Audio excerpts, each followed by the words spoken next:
தமிழ்நாடு பனைமரம் காக்கும் பாதுகாப்பு இயக்கம் கன்னியாகுமரி மாவட்டம் சார்பில் தென்காசி துப்பாக்கிச்சூடு விவகாரத்தில் சம்பந்தப்பட்ட காவல் உதவி ஆய்வாளரை பணி நீக்கம் செய்து கடும் நடவடிக்கை எடுக்க வேண்டும் என வலியுறுத்தியுள்ளனர்.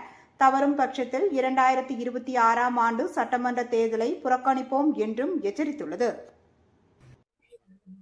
தமிழ்நாடு பனிமரங்காக்கும் பாதுகாப்பு இயக்கம் தலைமையகம் கன்னியாகுமரி மாவட்டம். தமிழ்நாடு பனிமரங்காக்கும் பாதுகாப்பு இயக்கம் அனைத்து மாவட்டங்களில் செயல்படுவது மட்டுமல்லாமல் பிற மாவட்டங்களிலும் பொறுப்பிலிருந்து செயல்படுகின்றார்கள்.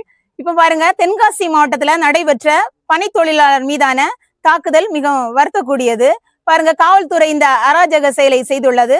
இது தொடர்ந்து நடைபெற்று வருகின்றது. இப்ப மட்டும் இல்ல, தொடர்ந்து நடைபெற்று வருகிறது. இது வன்மையாக கண்டிக்கக்கூடியது.